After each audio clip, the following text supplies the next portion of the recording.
Hello YouTube and welcome to episode 4 in the Symphogear G reaction series.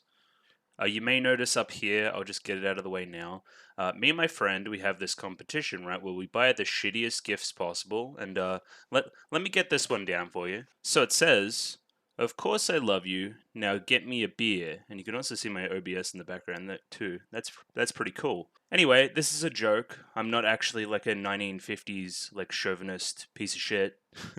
For the record, I got him a Rick and Morty doormat, so that's pretty bad as well. So yeah, it's the first year of the tradition, and this is my shitty gift. Just yeah, this isn't my worldview. This is a bad gift. I think it's funny, not serious. I just mainly find it funny from the perspective that now that's just going to be in the background of my videos. I think that's very funny because he wants me to display it. That's the whole point. The same way he has the Rick and Morty doormat at his door. Either way, that's a really weird tangent to start off on. The other tangent is, hey, I'm not going to be here next week.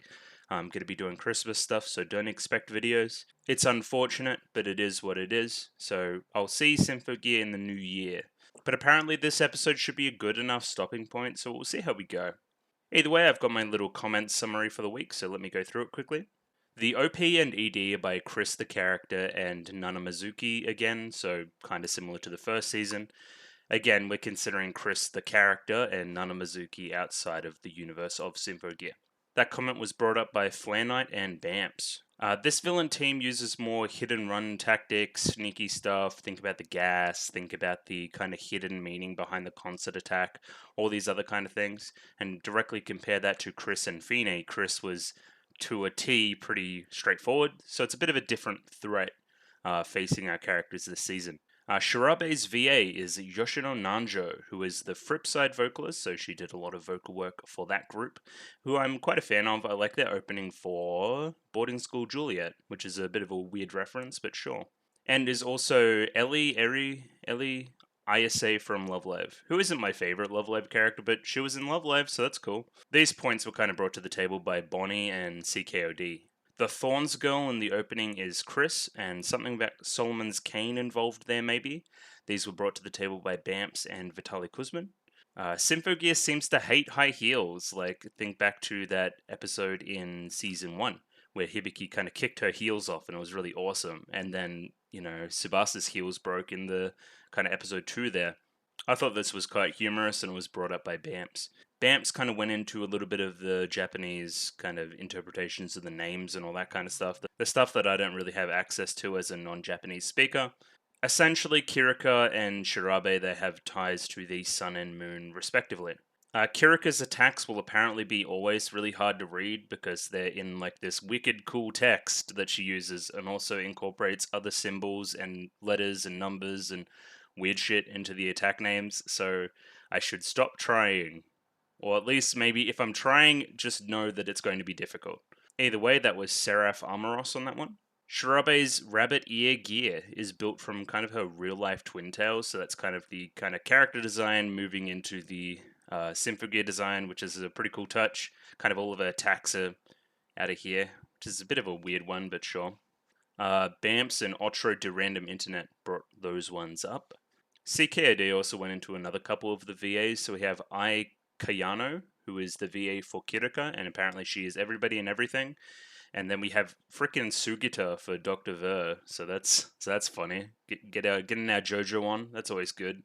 I brought this up last week, but Ogawa's kind of similar to the commander in that, hey, he's he's kind of really strong against other humans to the point where he's never going to lose a battle like that, but also cannot be directly involved in solving conflicts because that's the girl's job. You know what I mean? It's not from a story perspective, right? Again, it's a if this was a more serious show, this would be a massive like, well, why isn't he helping?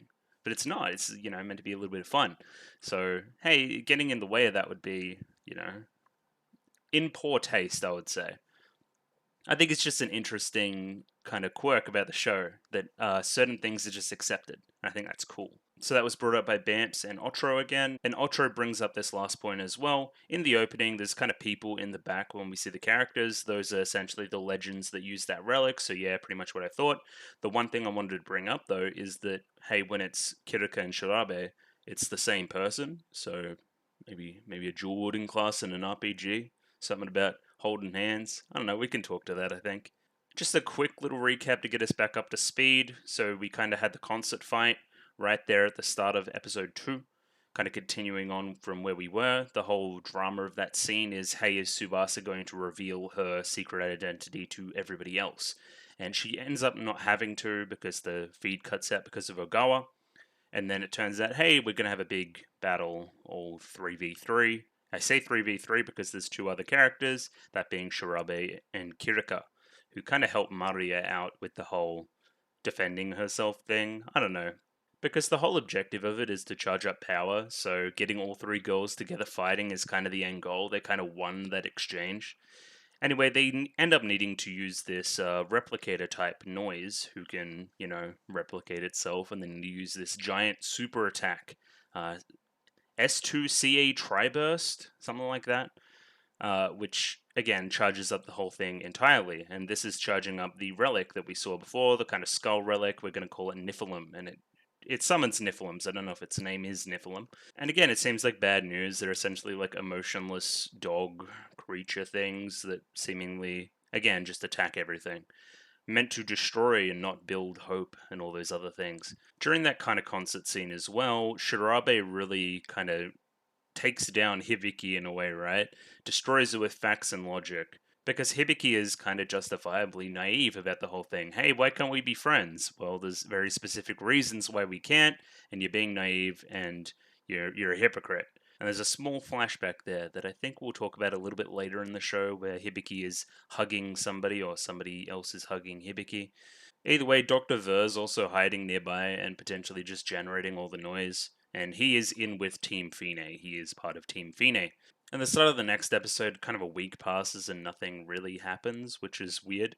We have the Symphogear girls going back to school. Hibiki's still getting yelled at by the teachers. Some things never change. We also get some cute stuff with Chris and Tsubasa about the school festival that's upcoming, so I'm sure that'll be a plot point as well. Love a good school festival. At the same time, we have kind of the evil girls doing evil stuff. Well, not really. They're just showering. And they kind of talk about some stuff. Shirabe seemingly has a lot of resentment for the humans or human condition or human kindness or thinks it's all bullshit. Something to that effect. We'll keep an eye on it. Maria is very goal focused. Hey, we're still going towards our goal here in the end, right? We kind of have the eye patch lady talking with Dr. Ver here. Dr. Ver seems super evil, and he's like, hey, we need to feed this Niflheim thing. Kind of sends all the girls away to the frontier, whatever that means, and then leaves him with the Niflheim in the base all alone. Again, they get some intel from Ogawa that they're in this hospital. All the girls kind of converge on this one point, and yeah, they spring kind of a trap. There's some gas, and they can't fight as well, and Chris kind of blows some shit up. Either way, the episode kind of ends with the Niflheim escaping on like an air balloon, and then Tsubasa like cuts it down, and then Maria's there, and now we're gonna fight. Oh, and it's also revealed that she is Fine as well as the group is named Fine, which is confusing. So Maria is Fine, apparently, but doesn't exhibit any of the characteristics of Fine. Again, we'll see. Predictions, I think we'll pick up right where we left off. I think there's going to be a little bit of a battle brewing between Tsubasa and Maria. It seems like that's our main conflict there. So Hibiki, despite having Gungnir and that being Black Gungnir, I don't think they're going to fight all that much. I think the importance of Gungnir there is the whole Kanade thing and Tsubasa.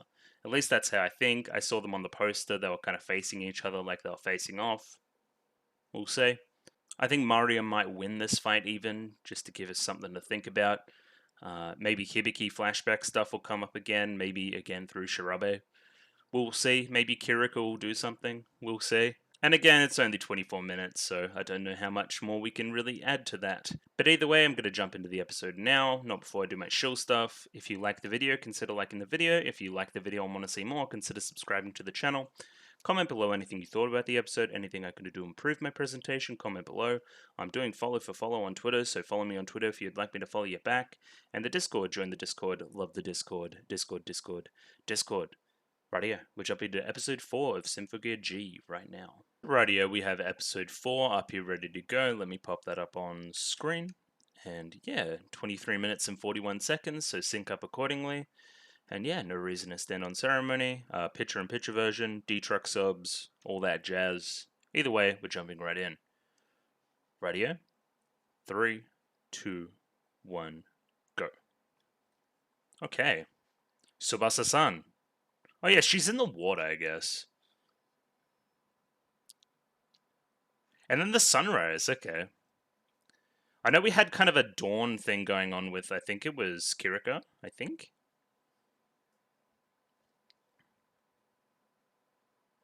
Okay.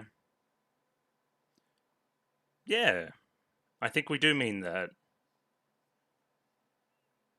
Okay, we didn't do too much Naruto there, that's good. Oh yeah, the opening, I get to see it again, awesome.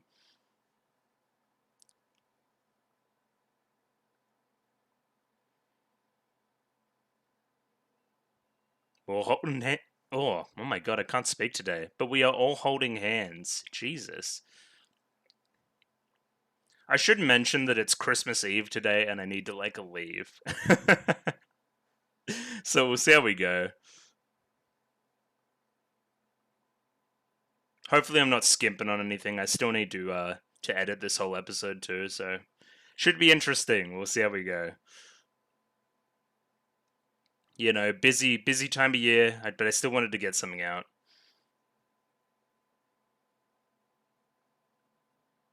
Yeah, okay, I see how obvious that is now.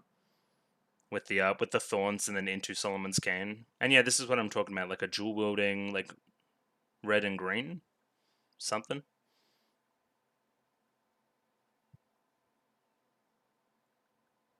I want to know about those two as well, the flashback people.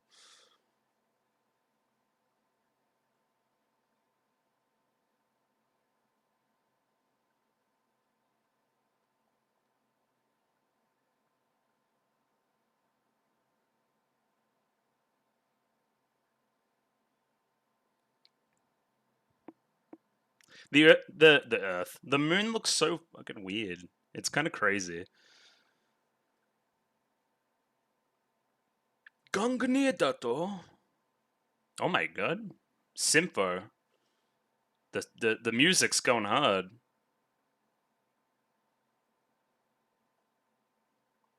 Yeah, it seems that this is the case. Yes. Until we kind of hug it out with Fine, it's always going to be the same. And also, it's not Ryoko. Ryoko's kind of different. But there's implied to be something with Genjiro and Ryoko, right? Sup? You still don't look that evil. Ver looks so happy. Look at that guy.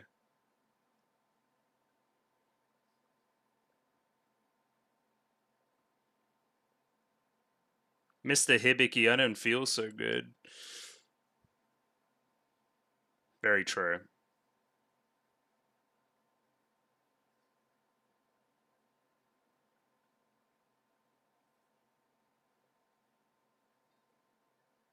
She's probably still in there. Oh my god, the shine.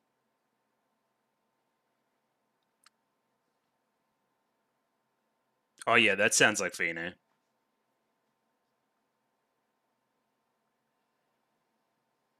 Sup?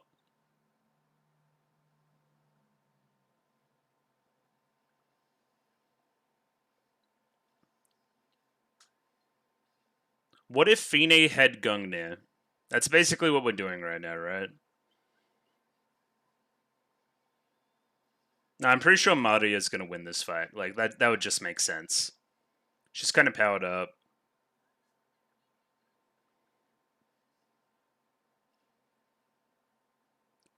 Oh my god. She got kind of flogged.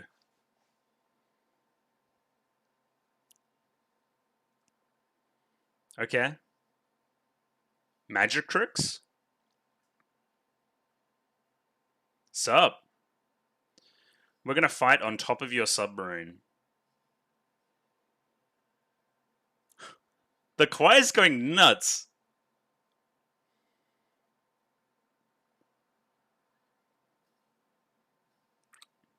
It's actually a pretty cool fight. I like the angle there. Oh, song.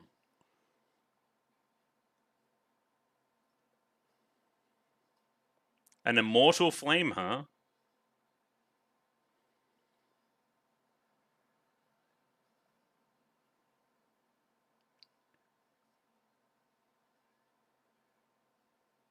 I mean, also you don't really die.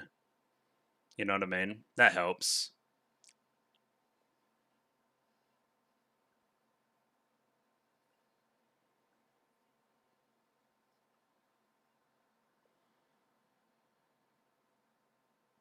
Seemingly a tricky foe. With the cape as well. Is this bad for the... Yeah, right? It would be bad.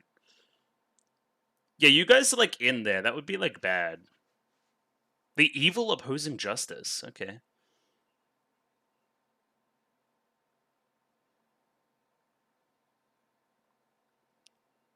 Oh, this is great. There's some, like, cheesy musical theater stuff. I love it. Oh, she's doing her spin shit. Hell yeah. I don't think it is.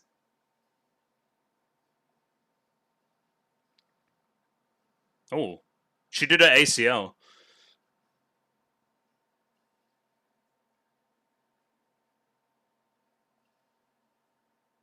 Damn, she's dead. Are we just holding Ver? Is that what we're doing right now? Oh, okay, I see. On your White Knight. King White Knight, Chris. 4? Oh, okay, I see. It's time to make our escape, everybody.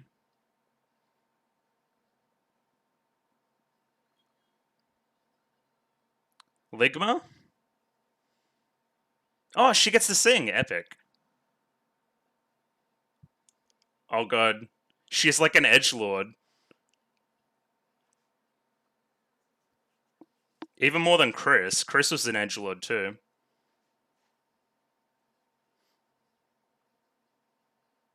Yeah, punch them all. Hell yeah. Lunar Eclipse, Extreme Sigma grind set.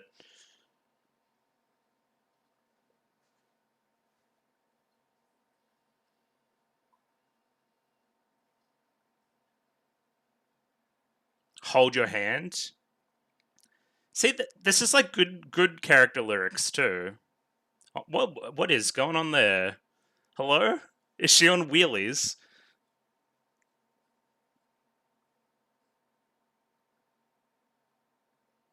Yeah. Dr. Ver, you're like weird.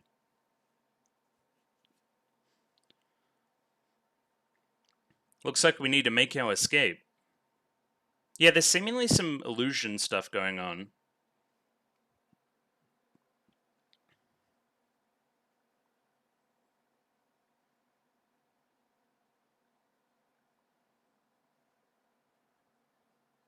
Oh, I see. That makes it difficult. Heretical technology.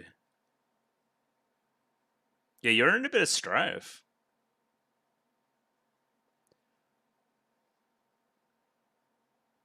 Ooh, but you got hit too.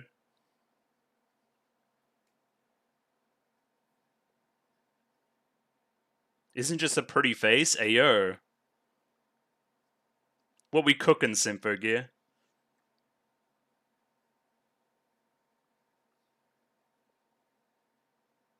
Okay, so they're both in kind of bad ways.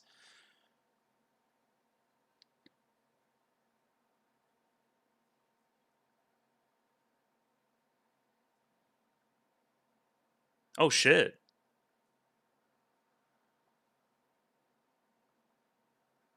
Link a drug? Yeah, okay, so yeah, illusion stuff. I don't know what's going on with yeah, but we're definitely like connecting these two, right? Like a lot.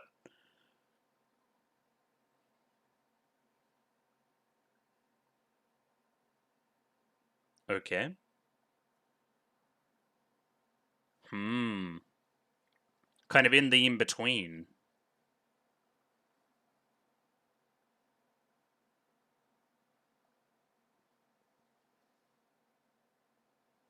I would have just left Octavio, honestly. We don't need him. Oh. I was just pretending to be weak.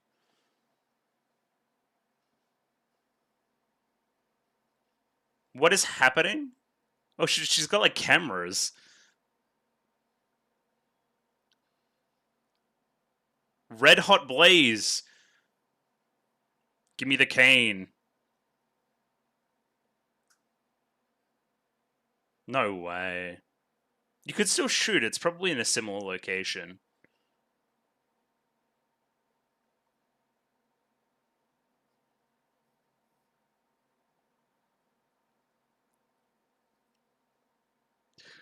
He's so like torn up. That's funny. Oh, I see. Okay. Shen Jing. I see.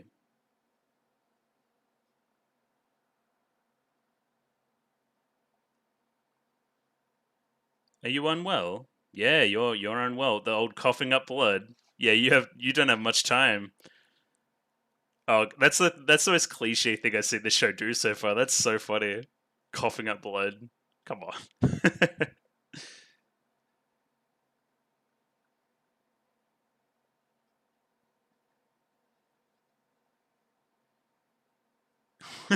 POV, you getting beaten up by Dark Magician Girl.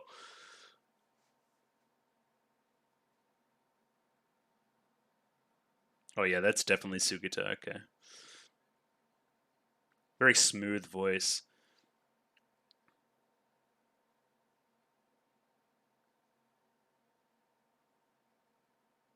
Okay.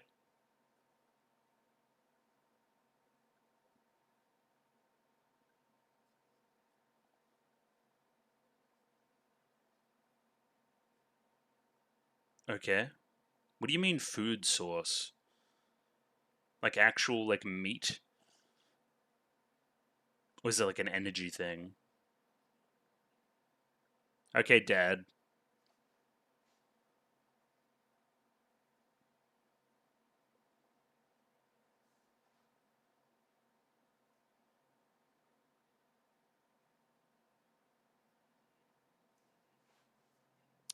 I mean, that's probably what we're gonna do, right?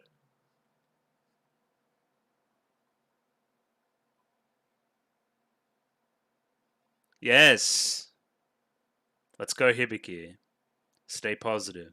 We'll find a way out of this. Oh yeah, it's the noodles guy.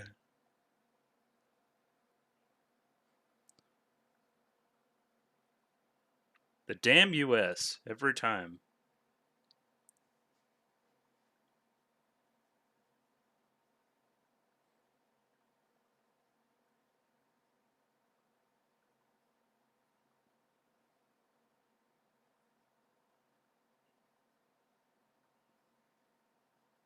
Okay.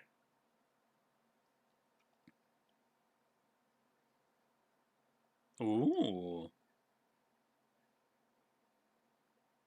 So they already knew. Oh.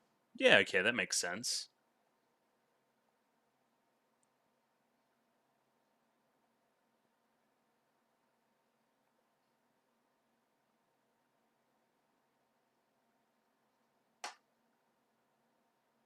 Okay.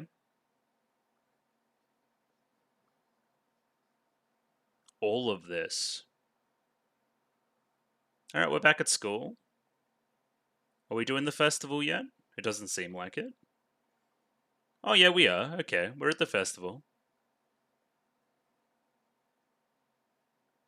Are we going to do a festival song or something? I hope so. This is the first time these two have, like, spoken all season. Oh, Itaba's performing. What do you mean performing? Alright, this will be a treat. It will be fun. Let's go. Thank you, Miku. Oh, why are you guys here? But sure. Do they want to see the performance?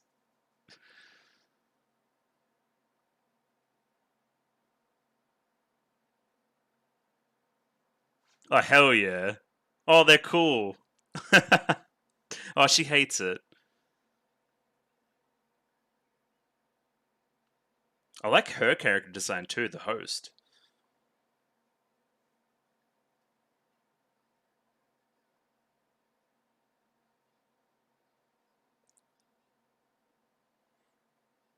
She's a weeb.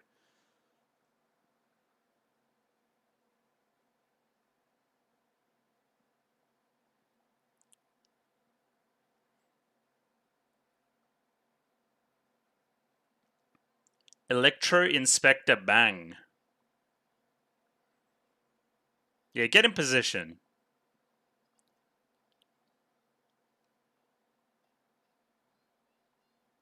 Yeah, look at this stupid shit. Yes!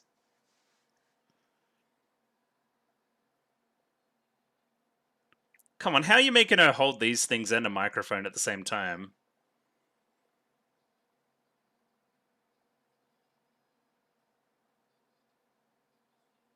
This one's gonna be the funnest one to analyze for sure.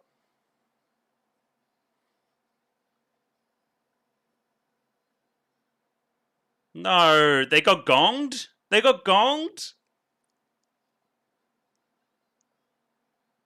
No way. They got gonged. I mean, that would be nice, yes. But what about Kirika and Shirabe? What are you guys doing? Okay, it wasn't for the performance. They just wanted to go to the festival. She loves doing the G.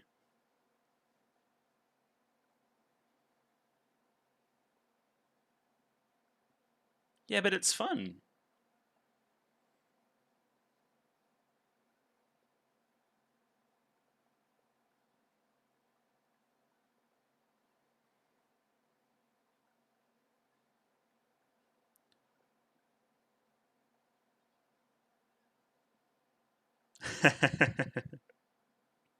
Great.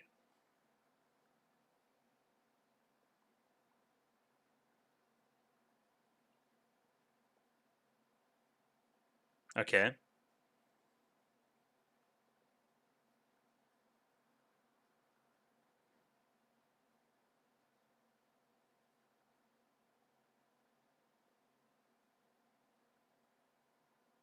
Okay, so you need to feed it relics. Or relic fragments.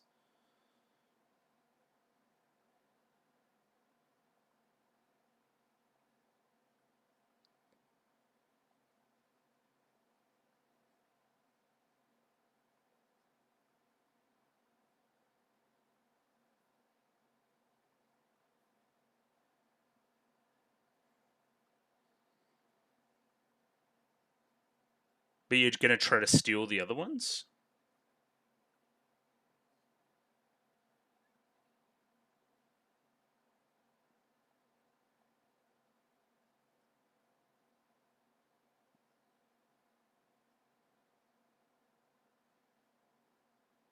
I see.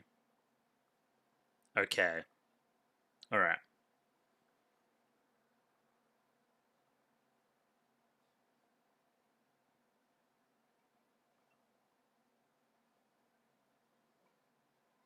Okay, it's all for Maria. Okay. What do we do now? Oh, there's Tsubasa. There you go, just steal her shit.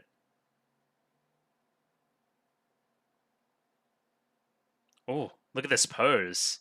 Okay, you two.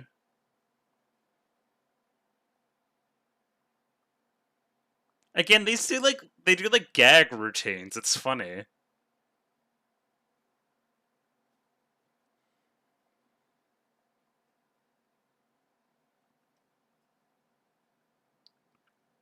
Take it by force? I don't think that's going to work. Okay, Chris.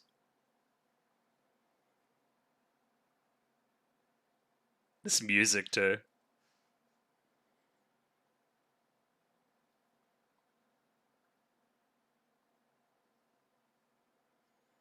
But you're right.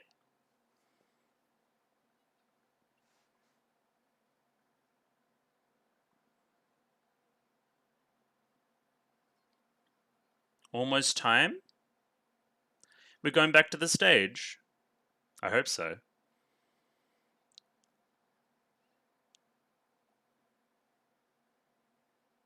Okay, this is about to hit. Still with the shoes, too.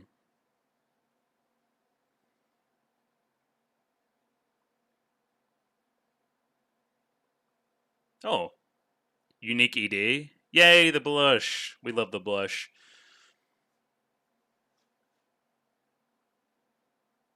Lots of songs this episode for sure. She doesn't know the words, she forgot. Yeah, get that mic up to your mouth.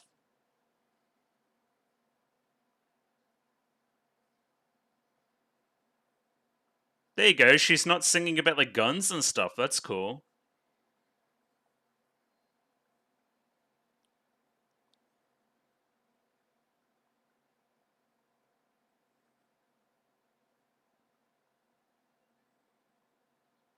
There you go, I'm making friends. No way.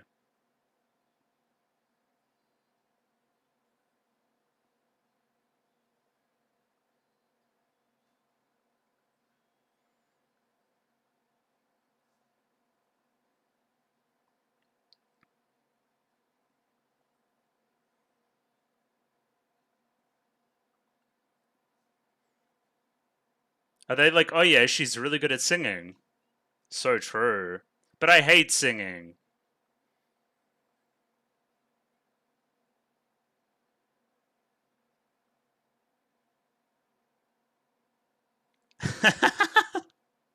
Yeah, we love it. Okay, so they're snuck in for this performance.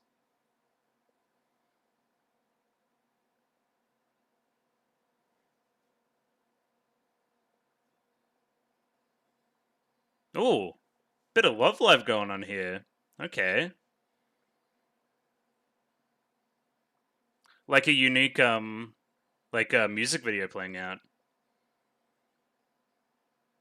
The song's really good too, which helps.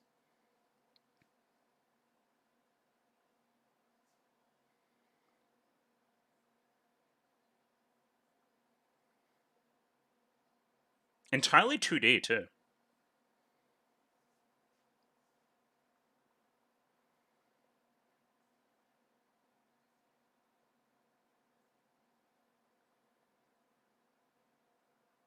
There you go. Wasn't that fun?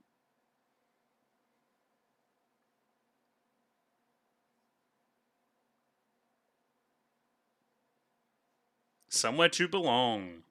Hell yeah.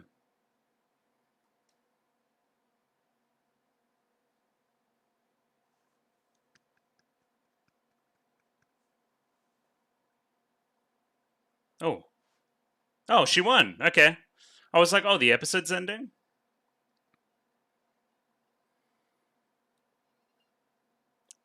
Oh. Okay. Is this part of their plan?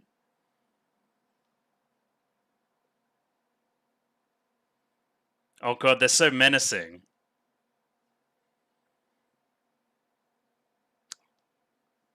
Rightio, we'll jump into a little bit of analysis on that episode. So that was episode 4 of Symphogear G, and yeah, quite enjoyable. I have a few criticisms towards the end that I'll get to, but other than that, yeah, pretty much what we expected. I guess the biggest plot stuff would be the Maria stuff. So, yes, she is going to be Fine or become more and more like Fine. The Fine is going to grow, as she has to use her powers more, if that makes any sense. So we've already seen a change between the Mario we saw at the very start of the concert, and there's some subtle stuff going into this one. She seems slightly different again. So we'll see if this continues. There's seemingly some kind of connection between Shirabe and Kirika with Maria to the point where they want Maria to stick around. So and it also makes it like our main characters are kind of antagonistic in a way, forcing Maria to continue to transform and, I don't know, begin the corruption. You know what I mean? Simultaneously, we also had the kind of school festival going on, and this is where I want to get a little bit critical. I think we could have stretched this out way more. I thought this could have been way more impactful. I thought we could have made this at least twice as long and give Chris a bit more of an arc there.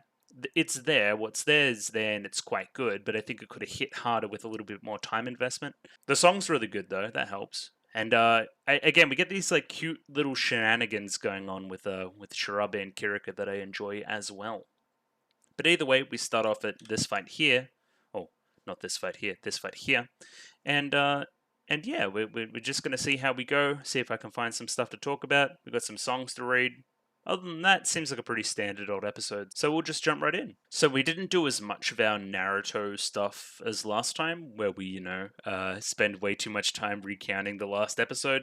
This time it was only, 30 seconds or so. Again, to my knowledge, we didn't have much of this last season, or maybe I just didn't notice it as much. But yeah, it is what it is. This is episode 4, The Place I Call Home. So again, this is in reference to the end of the episode where we're talking about Chris's place that she calls home. Again, kind of this build up, and not the end of Chris's arc, obviously, but a huge step, right? Her whole thing has been kind of keeping herself isolated, keeping herself separate from others, not opening up as much. This was started in kind of Symphogear Season 1. We're going to get her out of that and get her to kind of join with us, and now it's the next step. Can she be normal again? Can she make normal friends? Can she create relationships? Again, and we're talking about that through singing, expressing one's inner emotions outwardly, and yeah, she's succeeding in doing so, and making some kick-ass kind of music in the process as well. Again, the premise of the show is solid. When we sing our heart's desires, of course, and that's what we do in the end of the episode when Chris is singing. Another thing I wanted to note about the music, just while I'm going on about it, is we seemingly have like really powerful choir vocals in some segments in this episode as well, which I found quite jarring, but also really cool. It was just like, it scared me a little bit. It came out of nowhere. And they seemingly say things like Symphogear and Gungnir and stuff, so that's always cool. So that's good. That's a thumbs up. I like that. They keep calling whatever they're using heretical technology, something that's kind of outside of their realm of possibility. Again, we seemingly have this cloaking device that we're using. And of course, Genjiro has his baggage here. Genjiro, of course, had a relationship with Ryoko. I have no idea the strength of said relationship, but it was there for sure. And again, so when Fine keeps showing up, it's got increasingly more and more baggage for different people. So now we're getting Tsubasa even more involved in the whole Fine thing, right? Through this kind of weird connection to Kanade that we're trying to pull as well. Something about a certain drug, I remember. But again, we'll get to it. So the mechanics of this fight are kind of weird, right? So we initially start with a Maria Tsubasa fight. But again, the protagonists don't know about the cloaking thing. So we can have reinforcements jump out of nowhere from anywhere instantly.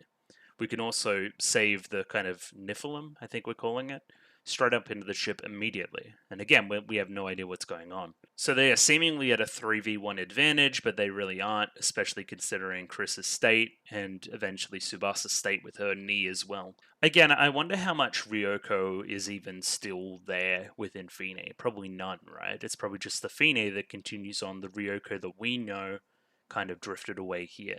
That doesn't mean we don't have baggage there, of course, but I don't know. Again, once Ryoko does something, it's not exactly what Fine is going to carry going forward. We're going to need to speak to Fine on some level and hold hands and win that way. What happened to the singer called Maria? That's something we'd all like to know. Interesting. Don't know what that's about. Yeah, kind of this internal dialogue here. I don't know what it is. It's kind of Fine-esque. It's something about the vocal kind of delivery, the timbre there, I think. I just got Fine vibes off of it. I think it's good VA work in that way. Tsubasa does some pretty good fight stuff here. Like, I don't know how she's skiing right now, but sure. Gives it a blue flash. And yeah, later on, the fight is pretty impressive. I commented on I liked a particular one of the angles I thought was unique looking. Kind of this kind of Maria down on Tsubasa. And yeah, she keeps doing her spin shit, of course, as well, which we love Tsubasa for. So again, Maria seems busted. She's got the spear, she's got the cape, she's got the power. I don't know how we're going to beat her, but sure. Hibiki will find a way, I guess. Or maybe it'll be Tsubasa. That seems like what we're setting up. Yeah, here's the cloaking on the old Nephilim. I noted during the reaction that they're also sustaining damage to the submarine they're standing on, so it's really bad and they should stop fighting on top of the submarine. That would be pretty bad if they put like a hole in it, right? That's like, you don't want water inside the submarine. That's not great. Yeah, now we get the song playing out here.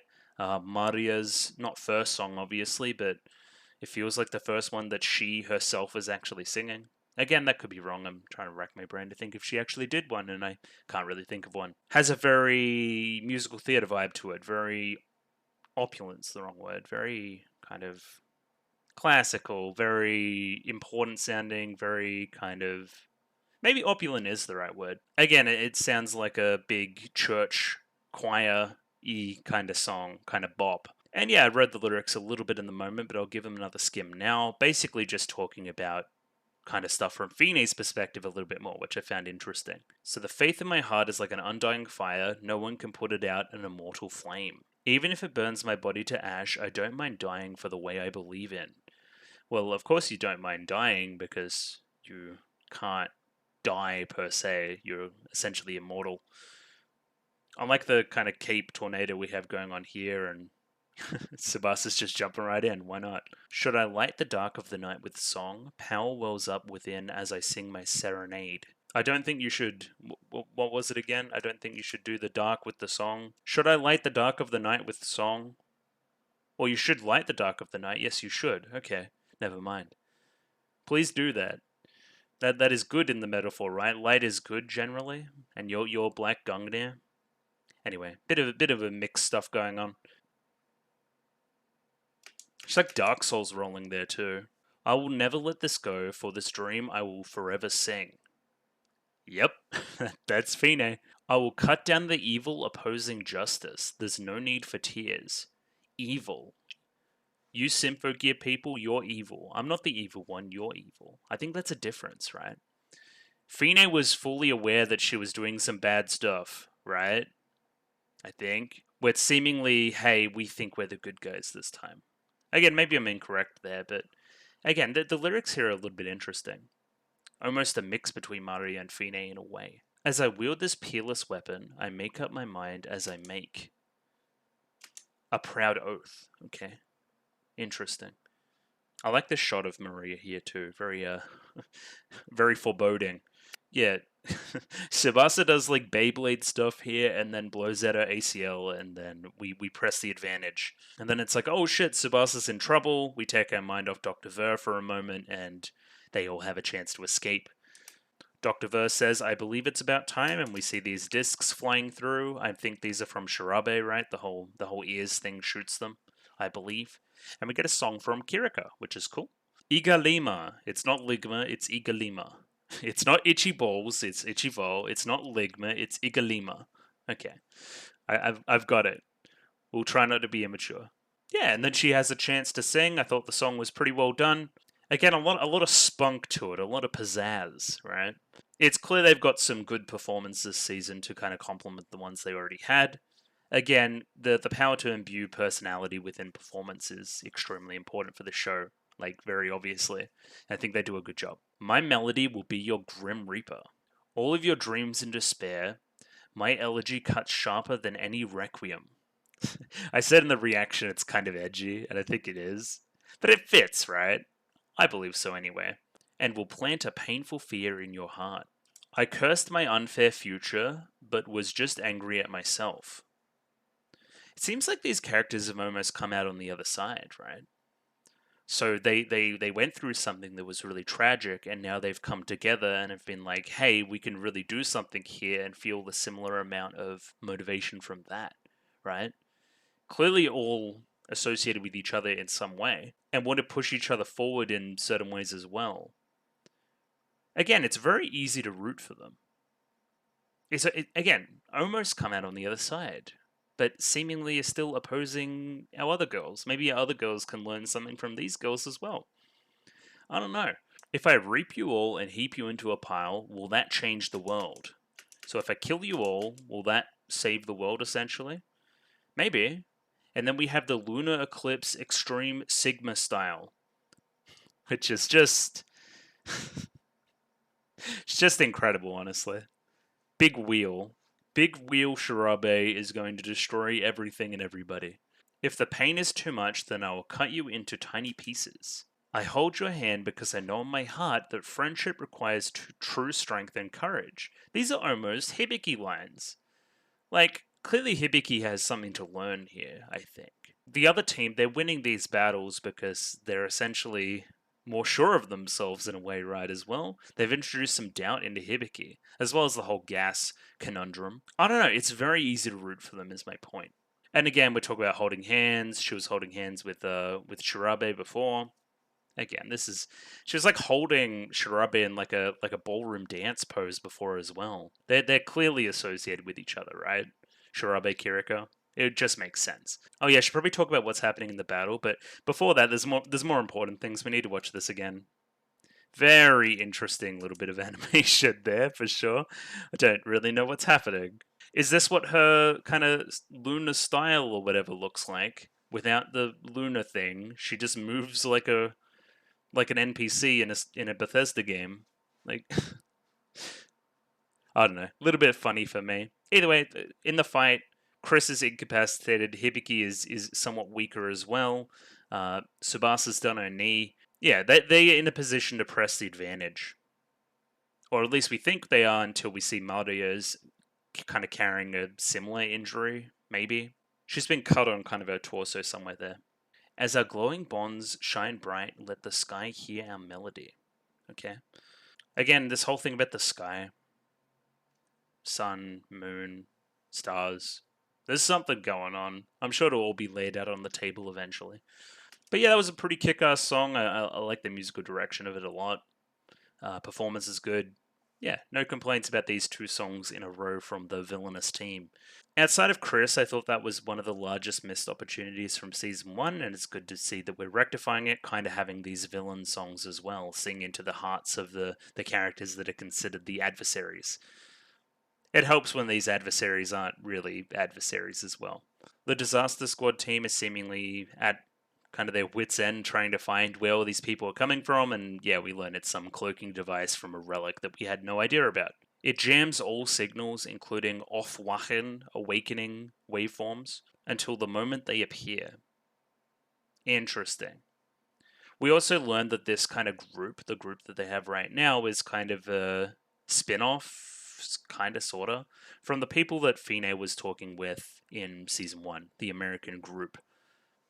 FIS, I think we're calling them. That is what Dr. Ver is a part of. That is kind of maybe the facility we see at the start of the kind of first episode there as well.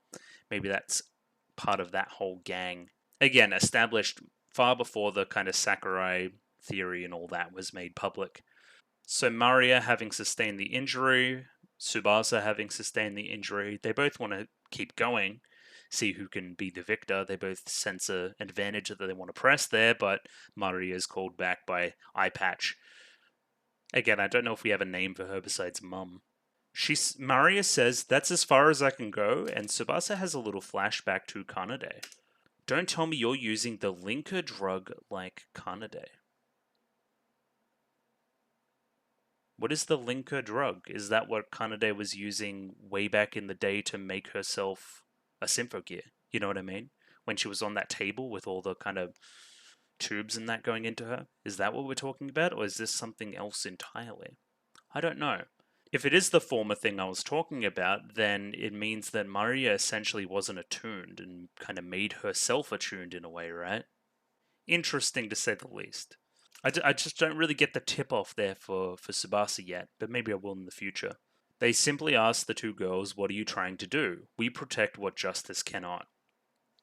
So your justice, your kind of worldview right now, it has its limits, and we protect what is outside of those limits, right?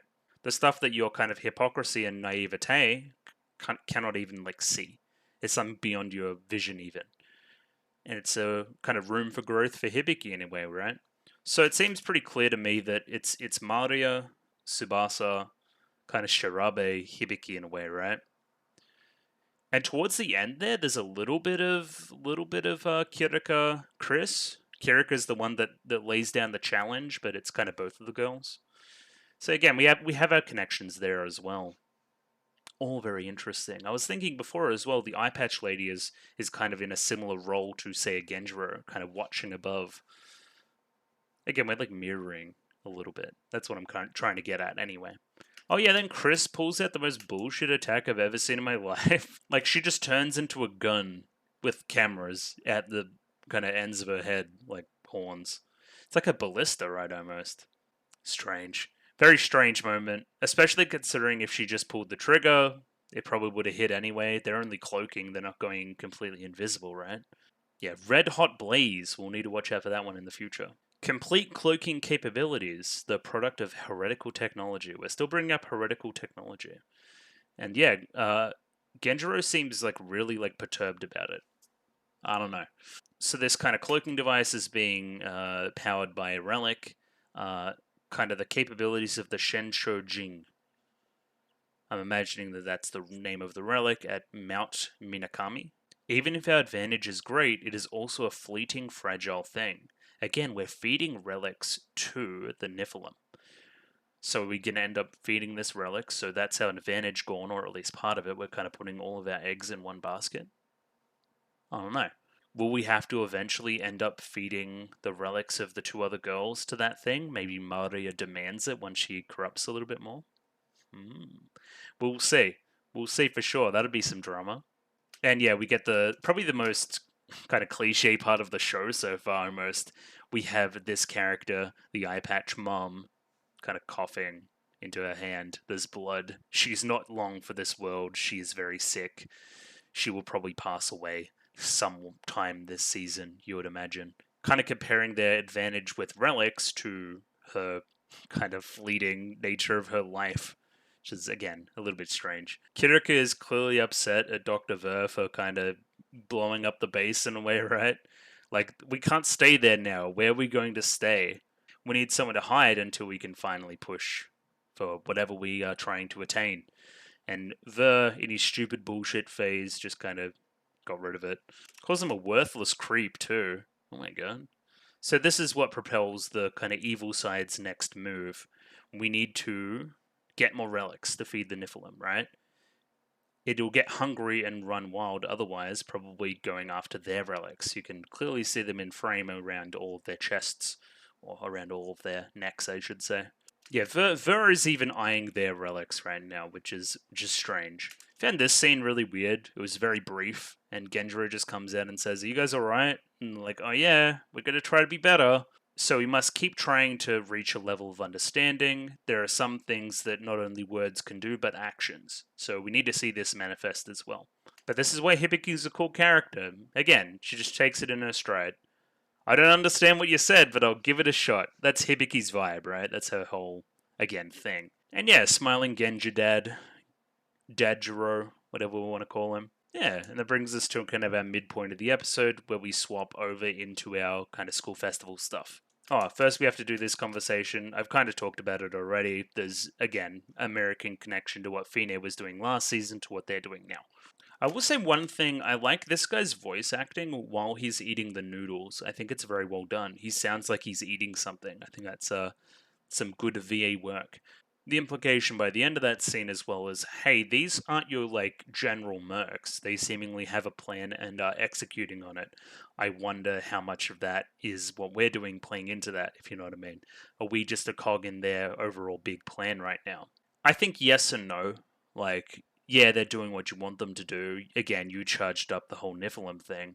But it was kind of unexpected when Dr. Ver kind of revealed their location and that wasn't part of the plan. So, again, we'll see.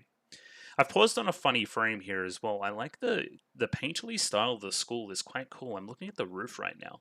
Just nice background, you know. Very homely. Yeah, it's cozy. Cozy school, huh? I really like it. I hope this one doesn't get blown up. Now, I'll probably get into my biggest criticism in the episode. This all goes way too quick. Like, way too quick. Like, why isn't there a scene of Hibiki, like, eating stuff and, like, hanging out and playing different games at the school festival and maybe going to a haunted house or maybe doing this and maybe doing that? Or maybe it's still coming, I don't know.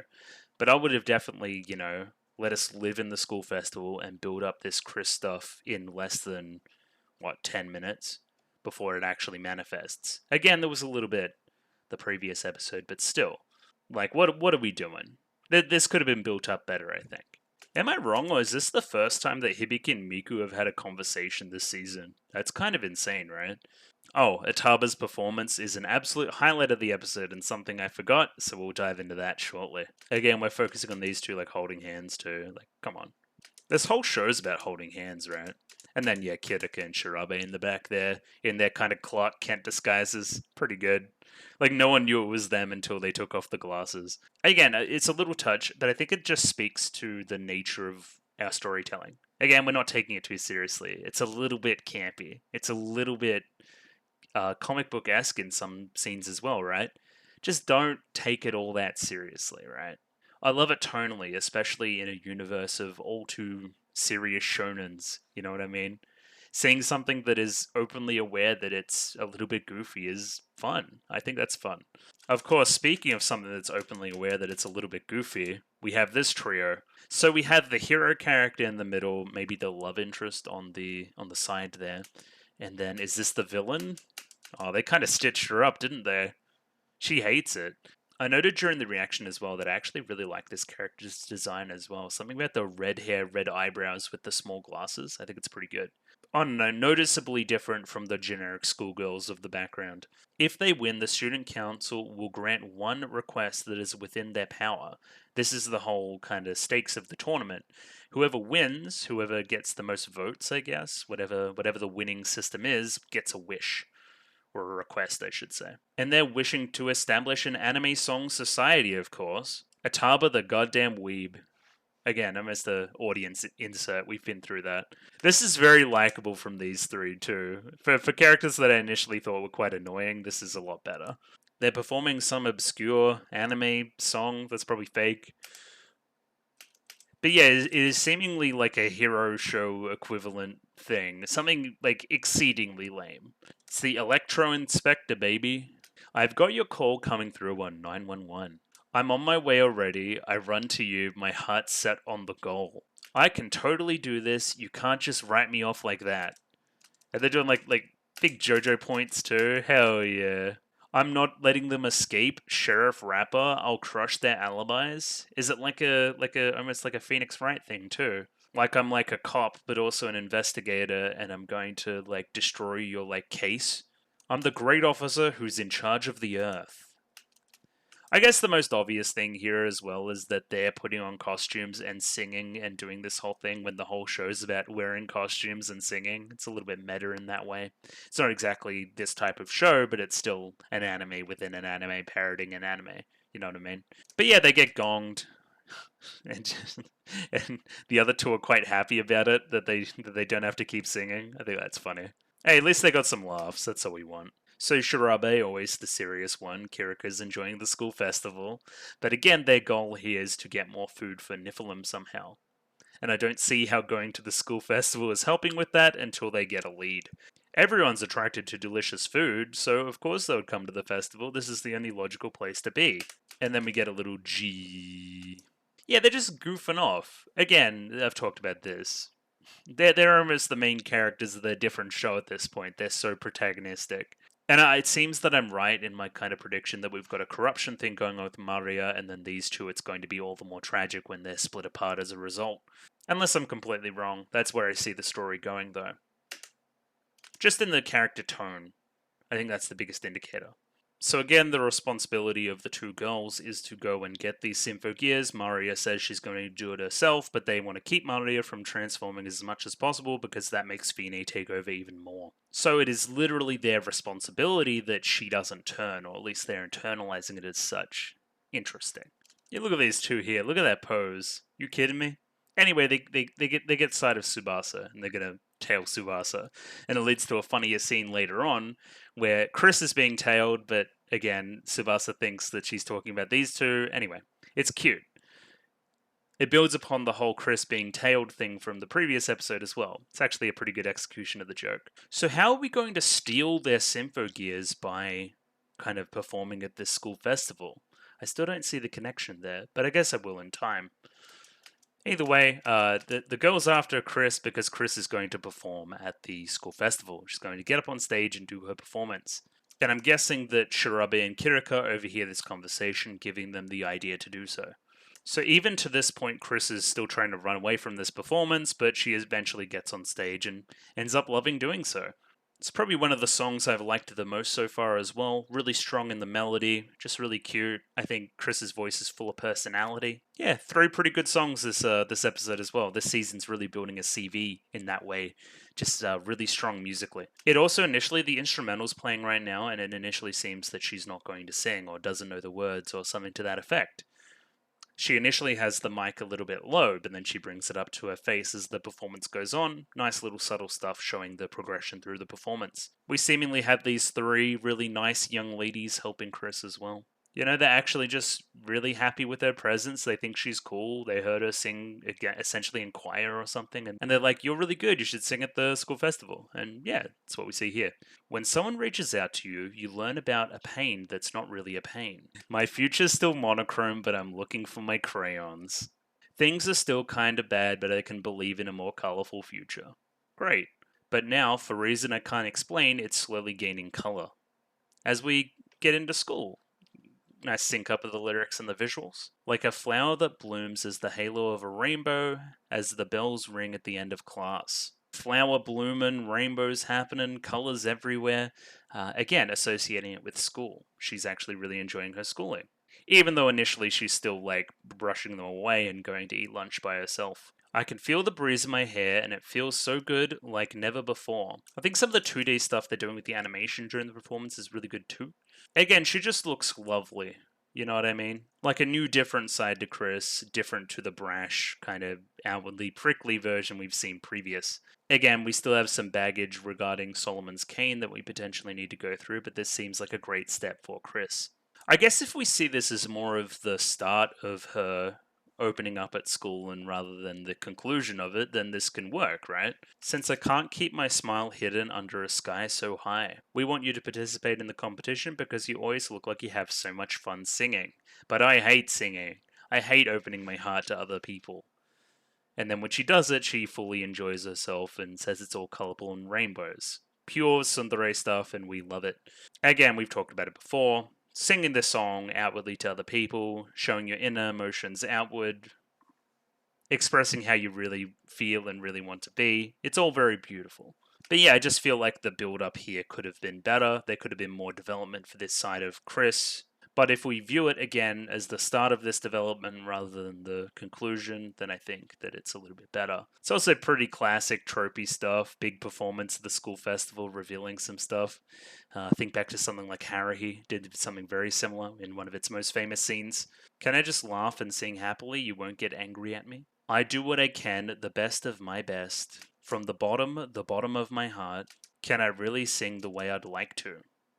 And big old blush. And then we transition into a little bit more of I called it a Love Live-esque kind of piece, where we're transported to a different location where we're singing and it's expressive of the lyrics and that kind of thing. So in Love Live, I may put some example pictures up here. We'll be singing about various things and then we'll show up in those scenes.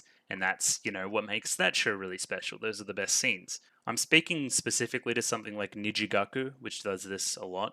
But yeah, it's not unwelcome here for sure. The light melts the ice over my heart. My tears never stop. I never knew something to be this warm. Oh, it's all just very sweet. And yeah, the place that I call home. The name of the kind of song I'm guessing as well as the title of the episode. Hooray, singing's fun. Clap, clap, clap, clap, clap. And yeah, I could have sworn that this was the end of the episode proper. Yeah, right here, could have sworn the episode would end. But there's some post-credit scene. So she's the new queen. She won the competition. But no, we have a couple of challenges, and that is our lead-in for the next episode. We would like to challenge the champion.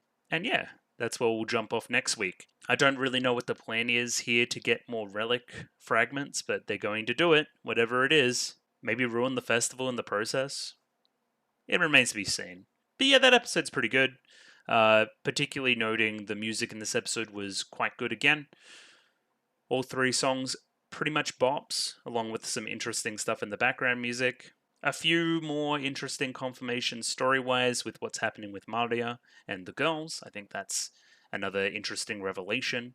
The Chris stuff kind of came out of nowhere and could have been executed better, in my opinion, but it still hit pretty hard just as a result of the quality of the other elements. So the animation there being really good and the music being really good. And yeah, a jumping off point here is going to be Shirabe and Kirika performing at the school festival. So we'll see how that goes. Again, I'm skipping next week, unfortunately, so I'm going to need to hold on to this thought for a couple of weeks now, but we'll see how we go there. Either way, thank you for watching this week. Thanks for keeping up with the series and all that. Hope you have a happy and safe holiday period. If you celebrate Christmas, Merry Christmas and Happy New Year and all that jazz. I should have one video out over the kind of Christmas and New Year period, kind of the 2022 wrap-up video. But other than that, that's all that you're going to get. Apologies again. Either way, thank you very much for watching. Just my show stuff quickly. If you like the video, consider liking the video. If you like the video and want to see more, consider subscribing to the channel. Comment below anything you thought about the episode, anything I could do to improve my presentation, comment below. I'm doing follow for follow on Twitter, so follow me on Twitter if you'd like me to follow you back. The Discord, join the Discord, love the Discord, Discord. And yeah, that video I talked about before, there's still the community post up. I still haven't written script stuff for it yet, so if you wanted to talk about your favorite anime a little bit in that kind of community post, you're more than welcome to. Either way, thank you very much for watching, and I'll catch you again in 2 weeks' time. Thank you, and catch you later.